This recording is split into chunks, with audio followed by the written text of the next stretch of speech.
Oh, and when there's some information, just keep following the text or some stuff. They have a new principal academy. I'm not surprised. That's a good idea. And it's easy to get really wrapped up in that stuff. And you can see how quickly people can become so attentive to like all the laws and rules that, and that's that they get really wrapped up in managing and based on those. And, sorry about that.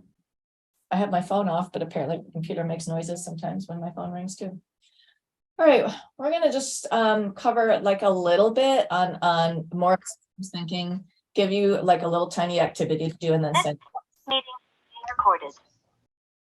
And then send you off to your case groups, and you can work on your cases however much you want to today. That'll be up to you how much time you spend on that. So you can almost consider what's coming next as like, if it's helpful for you, use it. If you're just too tired to think about this, like just kind of like don't go away. But some people like really get into this and it's just like fascinating to them, and other people it's just overwhelming. And if it's overwhelming for you, I don't want you to feel like systems thinking and archetypes in this way is something that you absolutely have to really take to heart and use. But you might find it really useful. And I think I would be doing a disservice to you if I didn't understand these a little, give you an explanation of these a little bit more. At its very simplest, this is, I'm sorry, I'm going to keep adjusting my screen here a little bit better. I want to make it just a little bigger for me. And this was in this screencast. At the very basic of this style of systems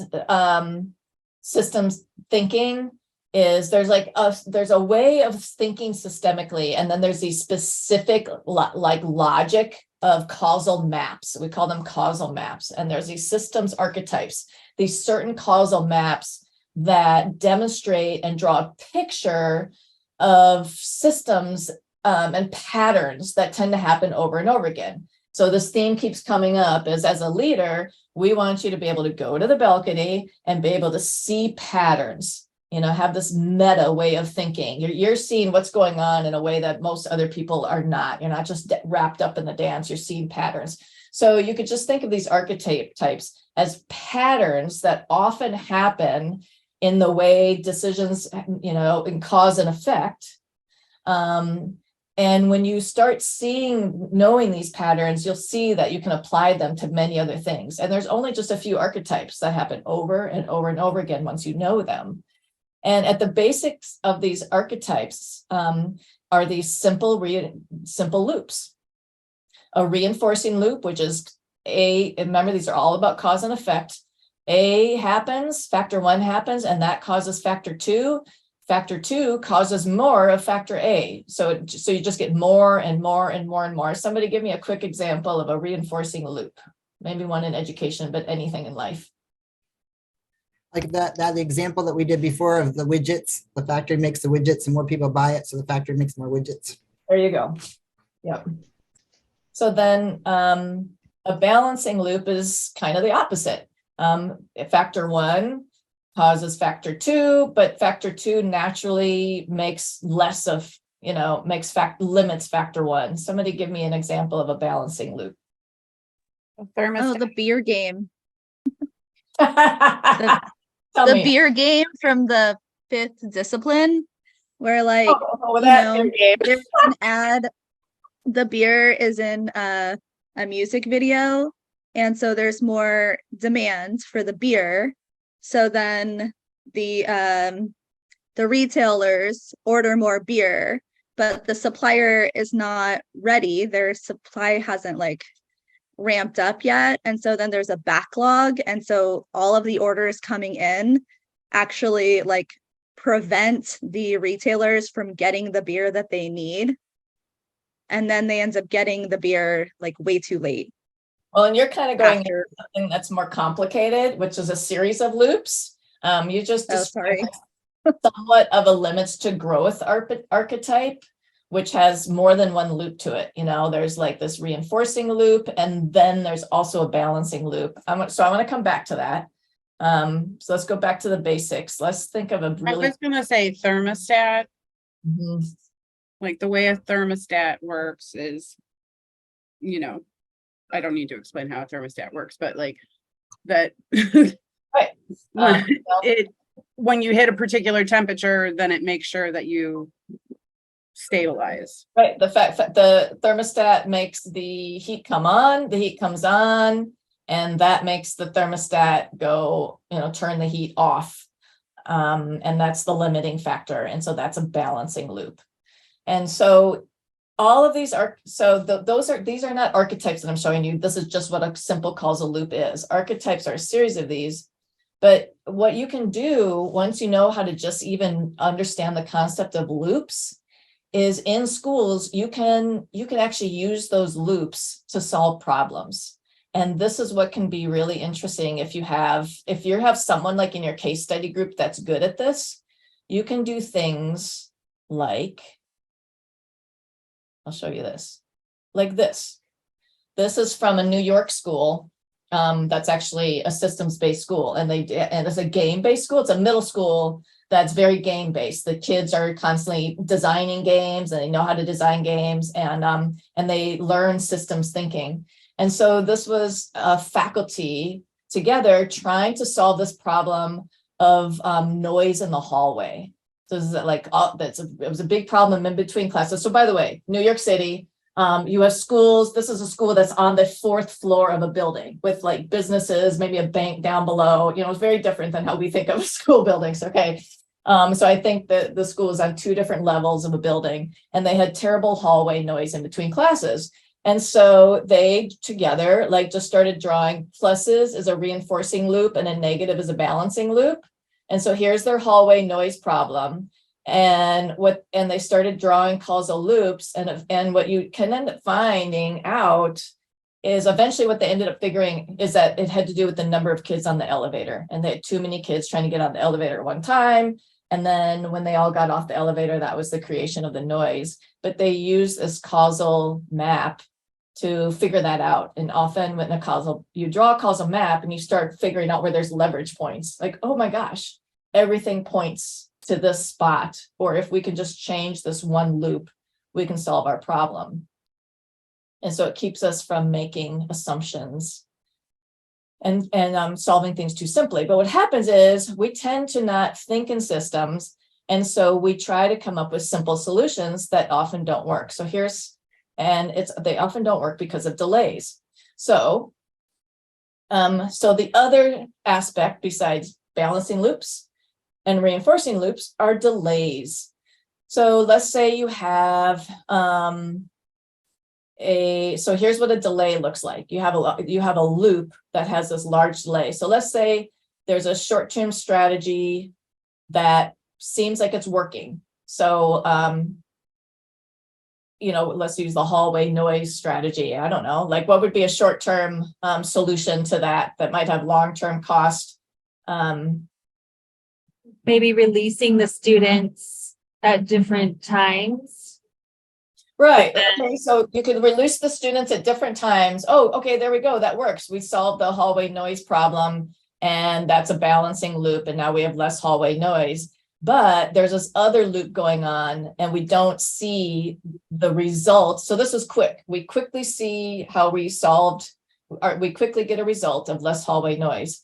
But in the background is this larger loop that's a delay, which is that some kids get to class later than other kids. And then over a period of time, we have a whole bunch of kids who are, failing math, something like that. This larger thing that takes much longer for us to see the bigger problem that our short-term solution caused. That's what a delay is. And so over and over and over again in these archetypes, what's happening is politicians do this all the time, right? They want to get elected. They come up with a short-term solution to the economic crisis that's going to cause delays and much larger problems 5 years, 10 years, 50 years down the road. That's what a delay is. And so here's an example on a school example that's in the 5th discipline field book. We have a problem with quality and coherence, instructional quality and coherence. So there was this fix of a top-down mandate for standardized curriculum, which in the short term, there were some small gains, very small, in instructional quality and coherence that in the short term we saw. And then in the long term with delays, there were these other unintended consequences, such as losses of innovation. Here they're showing, lowest common denominator, but we might also list larger things, the mental health issues perhaps that we have now, teacher retention issues, all sorts of other issues with a delay that were a problem. You with me here? So based on those simple concepts, reinforcing loops, balancing loops, and delays, you have a whole bunch of archetypes. And I'm just going to go through a few of them and see if you find them interesting or not, and you can use them or you cannot use them. One is fixes that fail. And so fixes that fail are usually just kind of a simple delay model. You have a problem. Here's the problem getting worse. You apply a fix and it gets better for a little bit, but ultimately it gets worse. You apply another short fix, it gets better for a little while, and ultimately it gets worse. We just talked about that. So this is what this looks like over time. They call this a behavior over time graph.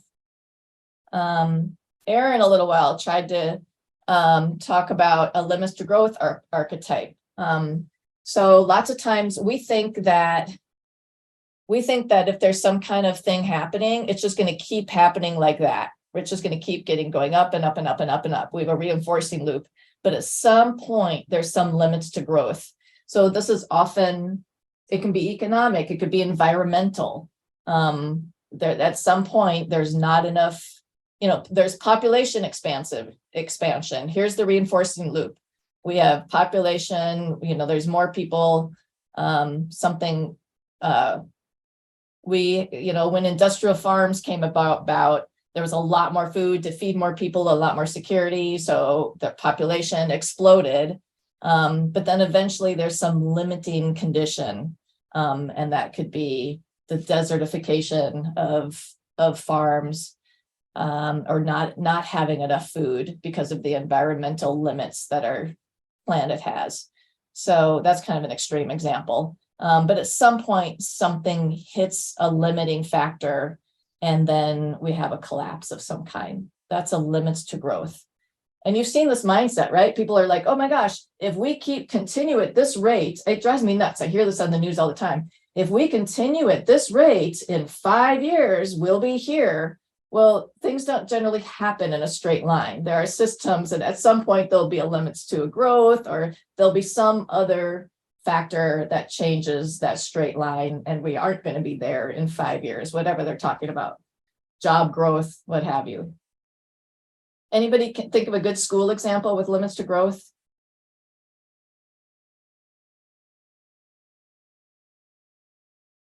I think of just more and more and more time during our reading block. Like if we just spend 3 hours on it next year, then we'll get even more growth. So just constantly throwing more time into one core. Right. I didn't even think of the word there, but yeah. Not a 1-to-1 ratio of like, oh, more time, we get more. We don't get the same return on investment every minute you spend practicing reading. It doesn't just go up and up and up. You hit a limit of what the brain can do. You hit exactly. Or like PD and staff PD as it encroaches on planning time.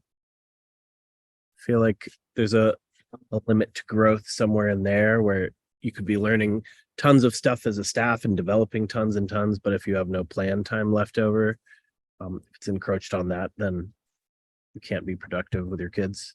Yep, both of those have delays that eventually it's the delay that causes the long-term problem.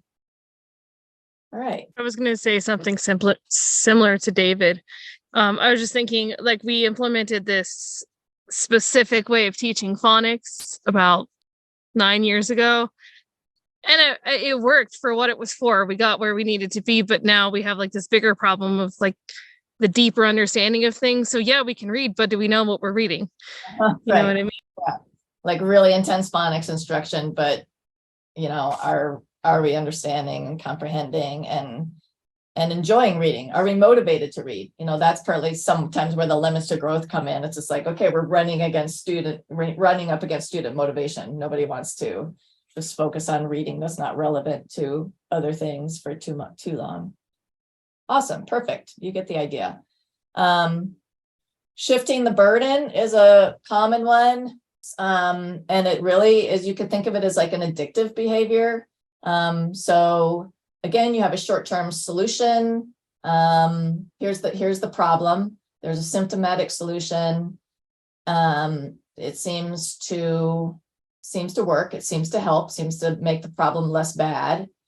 But really, it's a short-term solution that causes some side effect that's a worse problem. And then you end up with making the fundamental solution, the thing that would really help, which would be a systems change, is even harder to implement. So I'll give you an example. So each of these kinds of graphs have what's called a behavior over time chart that can go with them that I think is usually easier to understand. This is the archetype. This is what it looks like over time. So again, addiction is a typical example of shifting the burden. You have, someone who's addicted to painkillers, for instance. They feel really, they're in pain. Here's the pain. They try to fix the problem with a drug. It takes care of the pain a little bit, but then it gets worse. So this is kind of the fixes that fail. But over time, in addition to the fixes that fail syndrome, the capacity for the system to get better overall becomes even harder. The body becomes more unhealthy, and the chances of that person getting well becomes less and less and less likely because they've diminished their capacity to be a well human being.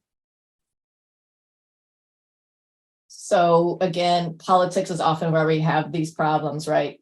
Climate change is a really great example. You might try to fix a problem in the short run, and it might seem like, we've made it rain. You can seed clouds to make it rain, right? We have a drought, in small areas, you can seed clouds, we get some rain, we get some crops for that year. But in the long run, seeding clouds creates a bigger climate change problem. And now we have a planet that is going to be even harder for its system to create a healthy climate. That's called shifting the burden. Anybody have a school example that you can think of? I do. As a SPED teacher, I used to fall into a trap of teachers that were bad at supporting my kids. So I'd keep pushing the kids into classes with the teachers that were good instead of fixing those teachers. Right. Better. I had classes that were overloaded with SPED kids, and I had classes where the teachers became like my micro SPED classes. And over time, I wasn't helping those teachers be better with the kids. And I was overburdening those other kids and those other teachers that were competent and good at it. So instead of using them in rare cases, and then when a kid didn't jive with that teacher that was really good, I had no place to serve them because I hadn't done anything to support those other staff and being better at that position. Perfect. Yeah, the fundamental solution would have been for the teachers that were not doing a good job to improve their skills and to find a way to improve them. Sam? Well, I think I have an example, but maybe not. So, for example, let's say I'm a teacher who's doing a lot of good, positive, interesting things in my class, and it's getting kids really, really, they love social studies now. And then they go to their next social studies teacher who is, I guess, quote unquote, typical, and they're completely unprepared for a generalized class. Like that, sit textbook. So technically that teacher's I can't tell. Is that teacher doing a disservice then?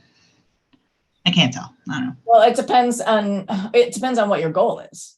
If your goal is for students if your main goal is for students to be able to navigate a traditional education system, well, yeah, the teacher's doing it. If that's your big goal, the teacher's doing a disservice because ultimately they're making it maybe harder for the kids to navigate that system. But if your ultimate goal is for kids to be lifelong learners and to be able to think for themselves and to be able to critically examine social systems, or then it's the other teacher that is shifting the burden toward that goal. So it depends on where you're trying to go ultimately, what your goals are. But I think part of what you're seeing here is that when you understand archetypes, you can use this language to solve problems with people without it being personal. So instead of saying, hey, teacher, like you're the problem, you can draw a little graph. You don't have to say this is a shifting the burden archetype, everybody. You don't do that. You just draw a graph of like, hey, this is what we're trying to do to solve the problem, and see, then the data shows that, it solved the problem for a little while, but then the data shows it got worse. Look at our data over the last 10 years. Looks like the fundamental solution, here's what we want, we're decreasing our capacity for that. And instead of pointing the people, you've articulated a system and you've helped people see systemically how to solve problems. That's part of the point of having this language. And that's one of the rules of systems thinking, is that we don't blame people when things go wrong. We blame systems, and we figure out how to articulate the systems and fix them. Do you think this is an issue though, that why when schools, like, what is that transfer mentality? So like when 6th graders go up to junior high, or when 8th graders go up to high school, why maybe that's such a problem year? It's because it's a completely shift in system.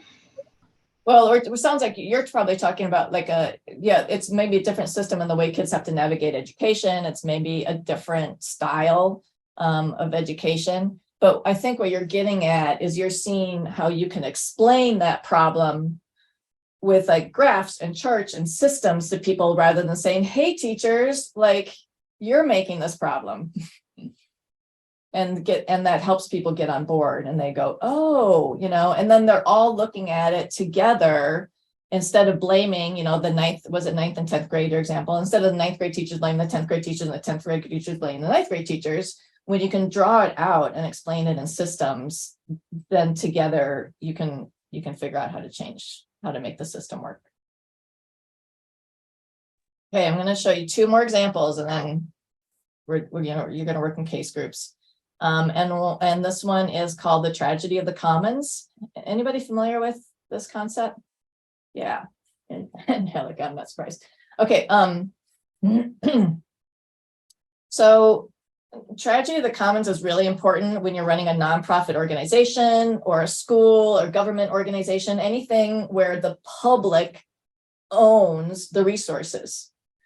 And because it has to do with when you have a common resource and one private party or it's a few individuals have more access to that resource, how it may seem okay in the short term, but in the long term, it diminishes that resource for everybody, and it might diminish it to the point that nobody has access to it. So the typical proverb is fishing. We all own all the fish in the ocean. But if a few people or a few companies are allowed to overfish, that may seem fine at first. We can go to the store, we can buy fish, we can put fish on the table. But if there's no control over that common resource and they can fish however much they want, it can get to the point that there's no fish ever for anybody. That's what tragedy of the commons archetype is. And you can actually draw this out rather than just seeming like you're some bleeding liberal who believes there should be some kind of environmental controls, for example. It's an archetype. And this is what it looks like over time. Here's what it looks like. This is really complicated. I don't expect you to have to understand this or draw this out for anybody. But here's like one fishing company, there's another fishing company, here's the limit on the resource. There's only so many fish in the sea. And then at some point, the whole thing collapses and we don't have anything. And so here it is, the total activity, the gain, here's the resource, the fish, and then at some point, the fish radically decline and there's none. Can you put that in a school perspective? Yeah, let me put in a school perspective. How about, when the school perspective, we can think about facilities and access to facilities, and how facilities can get destroyed. Like if you don't keep fixing up a facility, it can get to the point you just have to tear it down and it's no good. And so I'm trying to think of an example, like over at SOU, there were some tennis courts that were pretty nice at one point, but they weren't getting used that much. And then the football team was allowed to use them to put like all their equipment on them and use them. And then that eventually ruined the tennis courts, and now they're destroyed for everybody. And so that's an example where as a leader, you might have been able to draw like, hey, this is a resource that belongs to all of us. And if we just let one entity use it too much, then it's gone for all of us. Because that's your job, is equitable distribution as a leader. And so that's partly why you want to understand the tragedy of the commons. So could the resource be power? Like if you have somebody who is using their power over other people and creating kind of a toxic culture, and that's allowed to persist, let's say that's one, 2 or 3 people, then over time, like it damages the actual power structure for everybody. Yeah, that's really interesting. And so how that would happen is if like a higher person, like a higher power on the scale has to come in and say, okay, no more of, like, let's say you try, this happens a lot. People try to throw out hierarchy, then they like don't replace it with anything. They replace it with like anarchy or like chaos, or let's all sit in that big circle and make decisions that way. And then you have just like a few people, loud voices that control everything. And so it falls apart, like it turns into something that just doesn't work at all. And that's when, well, then some higher person, some higher authority might come in and say, okay, you stupid hippies, we're getting rid of this. And then everybody loses that. And you've got it. Everybody loses that power because the higher power had to come in and straighten things out. Never would have thought of that. That's an interesting example. So the last one. Yeah, thanks for going with me on that. Yeah. So in the video, does anybody remember the success to the successful archetype that was demonstrated? Was that in the video? It was, right? Okay. So also one that's important as an educator to understand. So successful to the successful really is a good explanation of what systemic racism is. That when it might not seem like a big deal when one group of kids has a little bit more advantage than another group. Doesn't seem like that big of a deal. But over time, that advantage becomes huge. And an advantage is fine. I mean, it's great for one group to be doing really well. The problem is it actually diminishes what's available to a lower group. At some point, somebody has to even the playing field. And one thing that's important about understanding the success of the successful is it just helps explain systemic racism. Remember how the whole thing about systems is systems are invisible to most people? Well, systemic racism is invisible to most people. And so an archetype is one way that you can help people see that system that otherwise just doesn't seem like it exists to most people.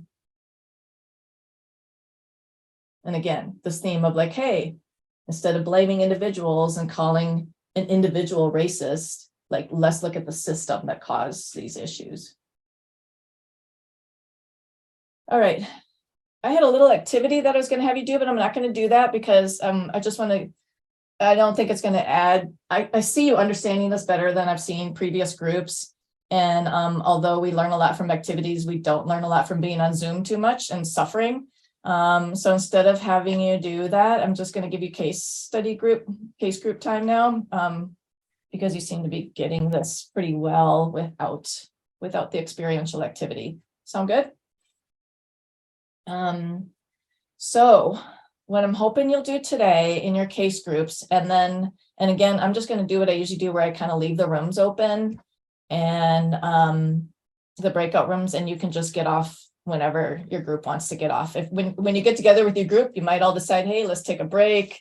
we'll come back in 15 minutes. You might decide to work through, you might decide not to work today. You might decide you want to get together at 10 o'clock tonight instead of right now. That's up to your group. But what I'd like you to do today, are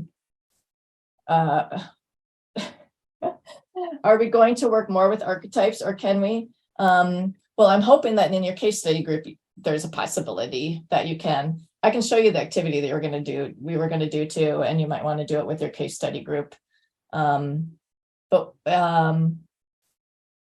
So here's what you're going to do. In your case study group, you are going to specifically talk about the law and hierarchies and different systems, perhaps even system archetypes, to see if any of that might apply to your case. Is there an underlying problem, for instance, a fundamental solution?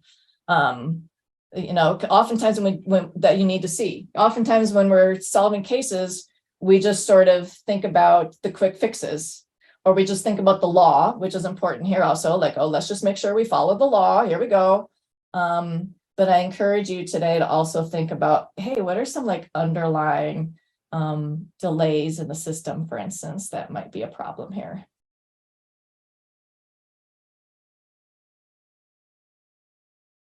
Here's the activity I was going to have you do, which I'm not going to have you do, but I'll tell you what it is. Thanks, Peter. Nobody wanted to do this, but I'll at least take the time to show it to you. Thank you. I'll give you the link to it in case you guys want to do it. Let me give you the link right now, actually. Hold on. Share the screen. This is, I'm going to make my screen a little smaller.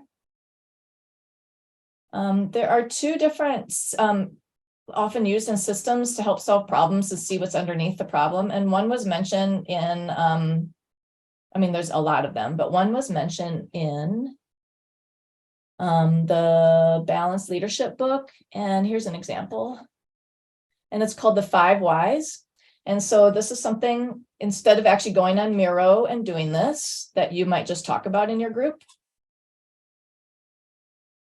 Aha. You might be able to see that. And also I said I put the link in the chat. So let me do that now. I can just only do so many things at one time. Oh my God. There. So the 5 whys is where you take a problem and just like a little toddler, somebody keeps asking why. So let me blow this up a little better so I can see it, because I still can't. Student 2 entering the classroom and you witness them punching student 1 in the arm. This is not the first incident with the student using physical force. The other student, so, why did this happen? Well, the other student called him duty head. Well, why did that happen? Student 1 took student 2 swing, there's a typo there, during recess. Well, why did that happen? Student 1 lost basketball game and was angry. And it's just, you keep going down the list of whys. The idea is that you might get to a root cause. And in this case, when they brought it all the way down, the root cause that they came up with was social emotional learning had not been front loaded to create a better school culture from the beginning of the year. Whereas oftentimes we would have stopped kind of right about here, really. Like, let's just like punish the student for hitting the other student and not gone to a deeper cause. And then another activity that if your group finds useful, you can do, let me find it on Miro.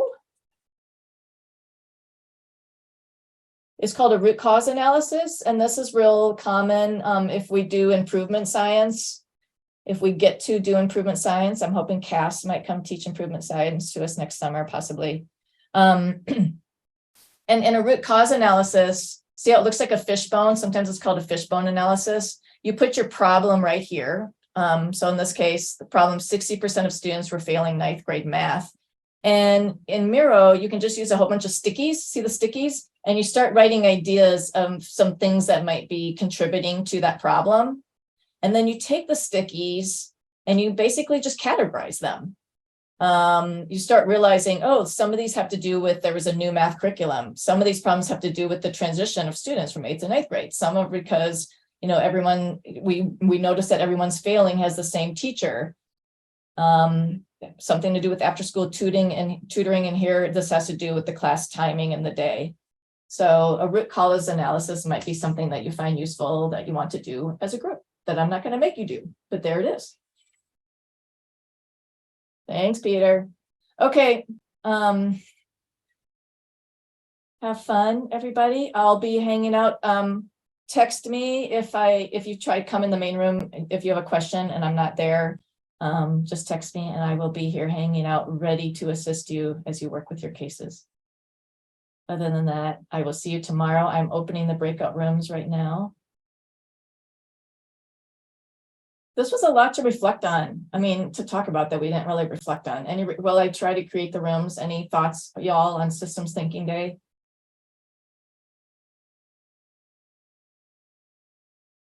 I have a thought. So I've been totally geeking out on the audiobook of the fifth discipline, and it totally blew my mind that you can cause the problem by trying to solve the problem if you're not looking at it through a systems lens.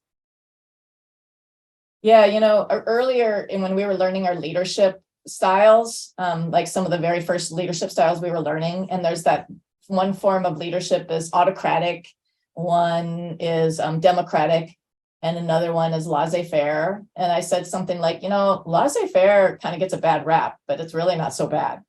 Like sometimes just don't mess with stuff, like especially until you really see what's going on. But if you just get in there and start fixing problems, the rule of systems is that you're probably just going to create more problems, honestly.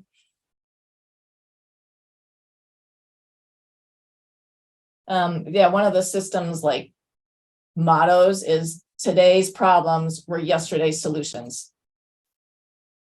You can think of it lots of ways we can see that in education. All right, y'all, I'm opening the rooms. Thanks for bearing with me today. You can tell I love systems thinking, and it's really fun for me to get to share this with you. And I can just tell you're all so much smarter. All right, have fun.